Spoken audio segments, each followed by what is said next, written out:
Hello students, welcome to Renu's Englishpedia for class 12th. Today we are going to do the chapter Evans Tries an O-Level written by Colin Dexter. Full name is Norman Colin Dexter. He was born on 29 September 1930 at Stanford, Lincolnshire in England. He died on 21st March 2017 at Oxford in England. As a novelist, his most notable work was Inspector Morse series, which was a very popular TV series in the time period between 1975 to 1999. Just like O. Henry, Norman Colin Dexter's stories also have a twist at the end, and so does our story. Before I go into the details of the story, it is very important to know its brief summary. Evans is a congenital kleptomaniac, which means that he has the problem of stealing right from his birth. Due to this, he has been in and out of prison many times. He is also known as Evans the Break because of his tendency to continuously break out of the prison and to pit his brains against that of the prison authorities. He loves to challenge the prison authorities by continuously breaking out of the prison. The story starts with Evans expressing his desire to appear for his O-level German examinations. When he tells of this to the governor agrees but is apprehensive that this may just be a tactic to break out of prison. He takes many precautions to prevent this but is completely unsuccessful. Evans succeeds in his plan to break out of the prison, and the twist comes at the end of the chapter, which we will be discussing later on. From here on, it is very important to keep three important questions in your mind. The questions are: what was the escape plan? What measures were taken by the prison authorities? And what blunders were committed by the prison authorities? These three questions are generally also asked in the exams. The main characters in this story are Governor, who was in charge of the HM prison in Oxford; Jackson, a senior prison officer of the D Wing; Stephens, a recently recruited prison officer. He was conscientious and obsessive about his duties. However, he became a pawn in Evans' plan and falls into Evans' trap. Reverend S. McCleary, who is an invigilator and a parson from St. Mary Mag's; Evans, the main character, who is a prisoner, cunning, sharp-witted, and enjoyed outwitting the prison authorities. He enjoyed devising methods and plans to break out of prison. There is Mr. Carter, who is the detective superintendent, who took the injured McCleary to Elsfield Way and then to the examination office. He was used as a pawn by Evans to escape prison. Finally, there is Mr. Bell, the detective chief inspector of St. Aldate's Prison, Newbury. The prisoner Evans' full name is James Roderick Evans. He was a congenital kleptomaniac, but he was also a sociable fellow, having intimate contacts at the right quarters. He was known as Evans the Break because he has escaped the prison thrice. He was interested in giving the O-level German examination. He was wearing a grubby string vest, trousers, a red and white bobble hat. He had long wavy hair. He was not really a burden, but just a persistent nagging presence, and there was no record of violence. He was the star at the Christmas concert for his imitations of Mike Yarwood. He attained a thrill figuring out ways and means to escape from prison. For him, it was like a game where one outdoes the other using his wits. He sharpened his wits and skills by constantly challenging the prison authorities. It was September when Evans expressed a desire to acquire an academic qualification and desired to give the O-level examination in the German language. In March, the governor arranged the exam with the secretary of the examinations board. On June 7th, that is Monday, at 8:30 p.m., he was wished good luck by his German teacher. On June 8th, that is Tuesday, at 8:30 a.m., he was visited by two prison officers and was informed that his nail scissors and nail file had been confiscated. He was given instructions to remove his bobble hat, shave his beard, and remove the pin-ups. At 8:15, the real McCleary was bound and gagged, and an impostor had taken over his identity. At 8:45, McCleary, the impostor, left the apartment for jail. At 9:15 a.m., the exam was scheduled to start and it was a 2-hour examination. At 9:10 a.m., the governor switched on the receiver to the bug which had been installed in Evans' cell. At 9:12 a.m., McCleary was searched on instructions given by the governor, and at 9:18 a.m., McCleary gave instructions to Evans. At 9:20, Evans rebelled against the presence of Stephens in the cell. At 9:25 a.m., the exam began. Now the most important is at 9:40, the examination board rang to inform about a correction in the German language paper. This is important because it was the key to Evans' escape plan. At 10:50 a.m., Evans requested if he could put a blanket around himself. At 11:20 a.m., McCleary informed Evans that only 5 minutes remained for the exam to get over. At 11:22 a.m., Jackson called Stephens to attend a call from the governor. This was actually a call from Evans' accomplice. On the other hand, at 11:22 a.m., the governor was calling the examination board.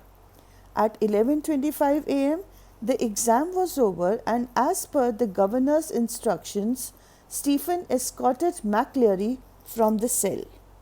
At this point, it is very important to discuss the contents of McCleary's suitcase.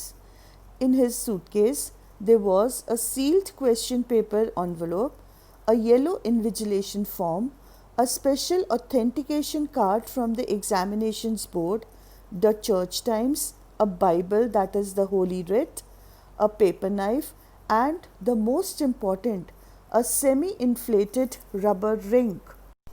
Now, the escape plan was a planned strategy which had been devised long back when Evans chose to get a certificate in the German language, a language which was not very popular and therefore had no other student in the tutorial classes.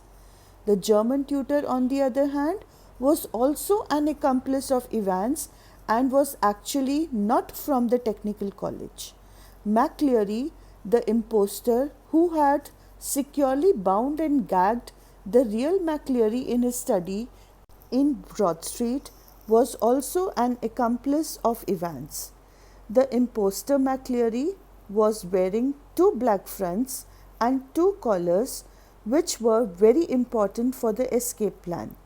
Evans himself had, before the exam itself, cut his long hair and hidden his sheared head underneath the bobble hat. At the start of the exam, McCleary had provided Evans with the codes for the name of the paper, the index number, and the center number, which were in reality the coordinates of the map pointing to the place where Evans was to hide. He pretended to give the exam and later on asked for a blanket as he felt cold. The blanket was a cover to disguise himself as McCleary. At the end of the exam, Stephens escorted McCleary out of the prison.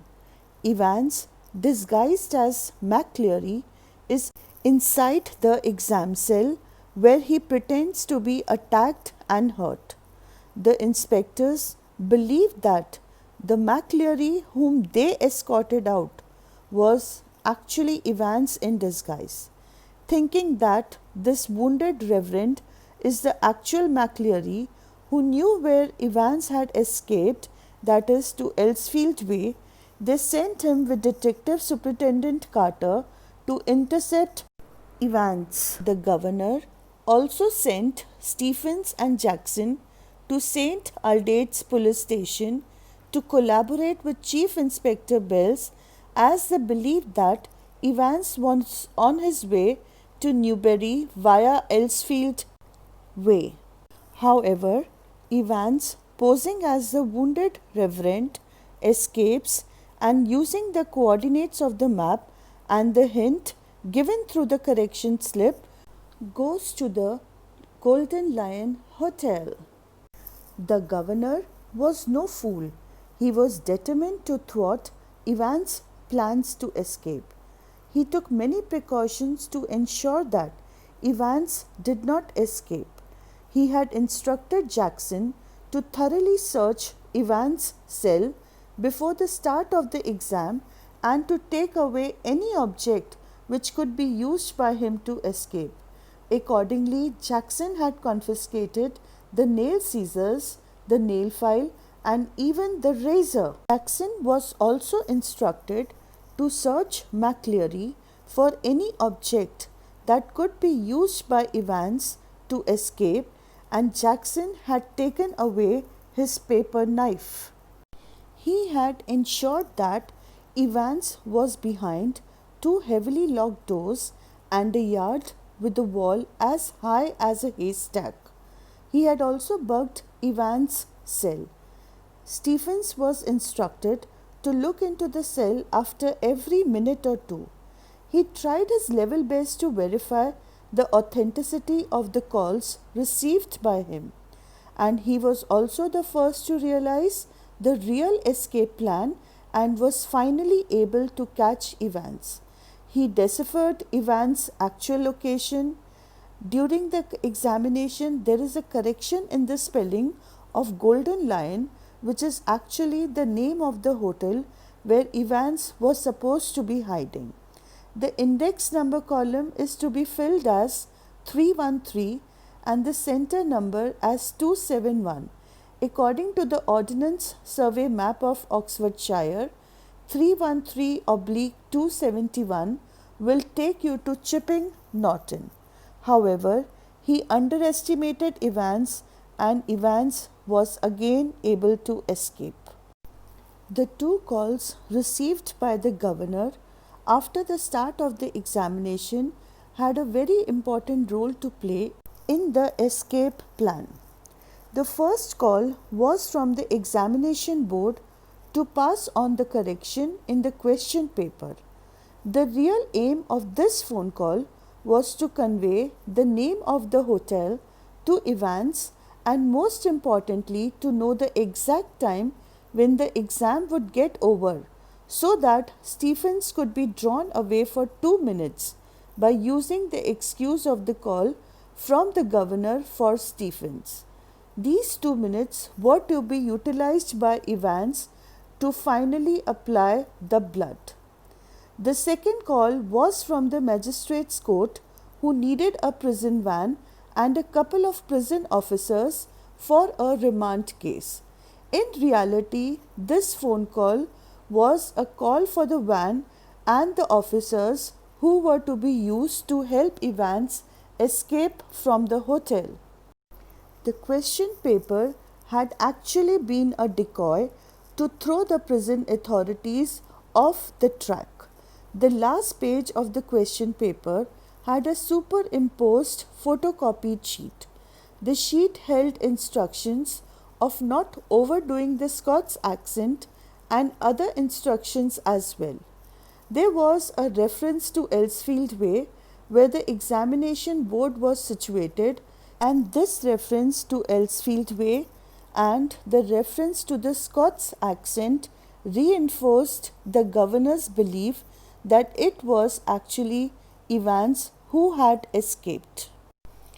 It was when the governor rang the Radcliffe Hospital, he was informed that McCleary had gone away from the examination office before the ambulance reached there, and it was then he realized the entire truth and Evans' real escape plan. At this point, we come to the last part of the story where the governor is twice hoodwinked. When Evans entered his room at the Golden Lion, he saw the governor waiting for him with police backup and a van. The governor questioned Evans to gain knowledge of how the escape was planned and executed. This whole had been a challenge to the governor's investigative thinking, and Evans too was very proud of making this intellectual strategy. He was taken to the prison van where he was handcuffed by a prison officer. A twist in the tale led to the prison officer unlocking Evans' handcuffs, and instead of going to the prison, the driver asked Evans where they should go to, and Evans suggested Newbury. This tells us that the prison officer and the driver of the van were actually Evans' partners. The driver had a Scots accent, pointing to the fact that it was probably McCleary. At the end, it is important to discuss the blunders committed by the prison authorities. The first blunder was that nobody tried to verify the antecedents or the activities of the tutor in the jail. Moreover, McCleary's credentials too were not verified, and neither had he been searched thoroughly. The rubber ring too should have been carefully checked. The most important mistake was that Jackson did not insist that Evans should remove his bobble hat. The other errors were that Stephens should not have left Evans' cell. Again, instead of getting flustered by all the blood, a thorough examination of the wounded man could have foiled the escape plan. The superintendent's complacency in leaving McCleary alias Evans at the examination office too was wrong. At the end, the biggest of all the mistakes was that the governor should have been extremely conscientious and should have escorted Evans to the prison himself. With this, we come to the end of the chapter, but I would like to remind you that this chapter requires multiple revisions and viewing of the video a few more times. If you liked the video, please do not forget to like, share and subscribe to Reno's Englishpedia for class 12th.